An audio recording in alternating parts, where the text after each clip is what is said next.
to our KPC Daily Devotional. Today, I'd like to read from Romans, excerpts from chapters 14 and 15. That will be chapter 14, verse 1, 13, and 19, and chapter 15, verse 1 through 2, and 7. If you don't get all those numbers, well, it won't hurt us to read the whole thing again, will it? Paul writes these words, "Welcome those who are weak in the faith, but not for the purpose of quarreling over opinions. Let us therefore no longer pass judgment on one another, but resolve instead never to put a stumbling block or a hindrance in the way of another. Let us then pursue what makes for peace and for mutual upbuilding. We who are strong ought to put up with the failings of the weak and not to please ourselves. Each of us must please our neighbor for the good purpose of building up the neighbor.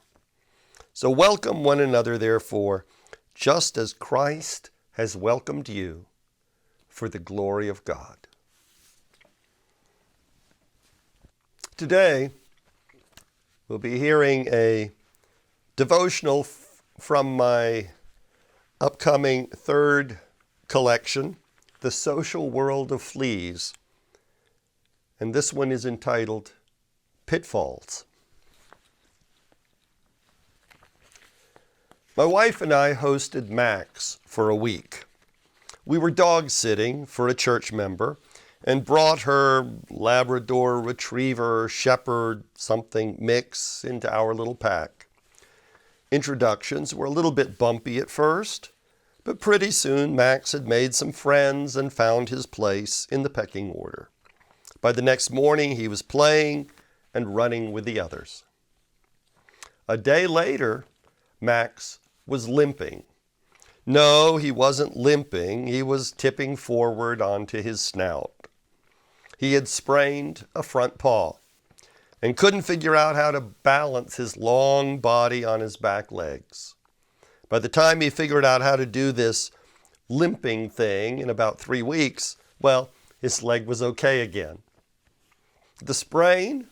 I looked around the backyard. It was and is absolutely full of little cone-shaped holes. Our newest dog, Duncan, began digging little holes with his snout, and others imitated him. It's starting to look like a strip mine. And while he was romping and playing, Max tripped in a hole and twisted his slender ankle. You see, the lawn was booby-trapped with pitfalls. The other dogs don't trip in the holes. They know where they are. After all, they dug them in the first place. They take them for granted as part of the scenery, a fixture of their world, and they instinctively step around them. Being a newcomer, however, Max did not know where the holes were. It did not take long for him to find out the hard way.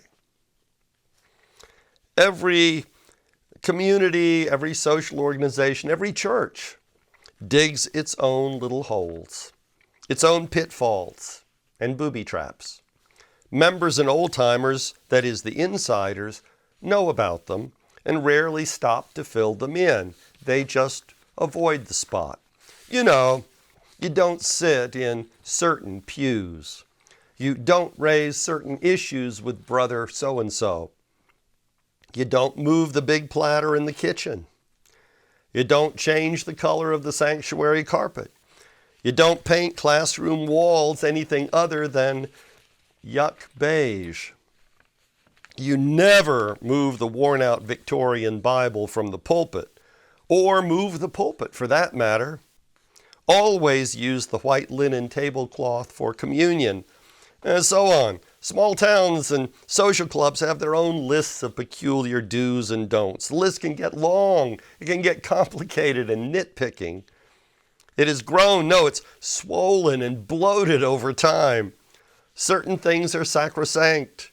or they're too explosive, or whatever. Those who have been here a while, they know these things, those unspoken and unmarked pitfalls. But visitors and newcomers, outsiders, like Max, they do not know where the booby traps are, and they will blunder into them in short order, guaranteed. If the experience proves too painful, you can bet they won't stick around to let it happen next time. We haven't been asked to host Max again. At one church, my wife noticed the silk flower arrangements for Christmas, that they were old, they were dusty, they were faded. So she spent money we didn't have to make gorgeous new arrangements and set them in the sanctuary Saturday night. When we arrived at church the next morning, the new arrangements were gone. They'd been dismantled, and the dusty old arrangements were back, only slightly refreshed with a few of the new flowers. The flowers, well, they were evidently sacrosanct, a pitfall for outsiders. Miffed, my wife withdrew from doing anything more, and years later, she still does not have one good word to say about that congregation.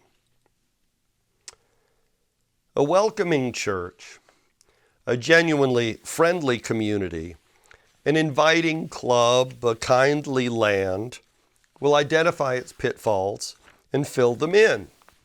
Eliminate any unnecessary cause for stumbling. We've taken them for granted for so long, they're simply part of the landscape. Fill them in, though, and we'll miss them about as much as we'd miss a hole in the ground. And newcomers, well, they'll feel a whole lot more at home, maybe even stay on and become a friend. I wish you a blessed day. Goodbye.